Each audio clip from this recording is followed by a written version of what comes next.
Maravillosos que a presentación dun novo grupo da nosa terra. Breo, boa noite, como estades? Boa noite, perdón, disculpas. Que tal? Como estamos? Onde? Pode falar? Funciona aquí isto. Ven. No, ven para aquí, porque disculpadenos a pequena licencia, non? Porque un saúdo moi agarimoso para todos, pero un dos integrantes é o fillo de Vieito Romero, líder de Luar na Lubre, e así que mandamoslle un saúdo a papá para empezar. Efectivamente. Papá, mamá, aquí está o fillo. Dixo que viña a Luar e era certo que viña a Luar. Era verdade, era verdade. Bueno, o grupo chamase Breo, boa noite, moitísimas gracias e benvidos. E Breo que é? Grupo de música folk. Sí, é un grupo de música folk que nace na Coruña.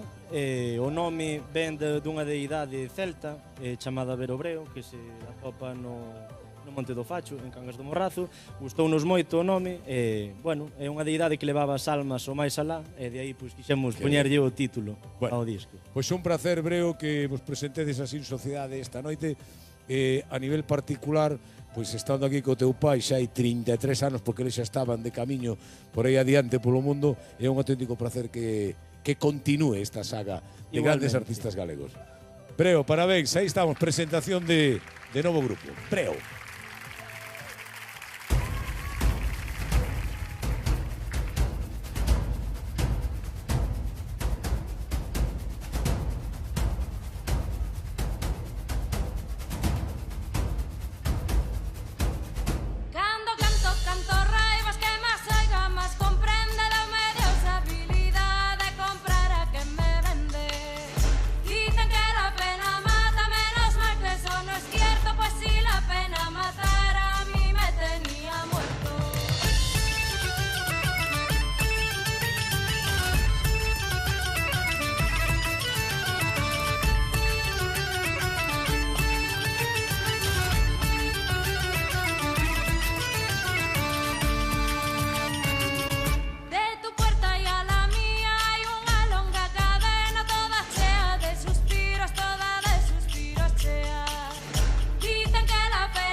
Pois aí ese aplauso para Breo e tamén para o acompañamento que estiveron aí Arume de Caión bailando con eles. Aplauso para ambos.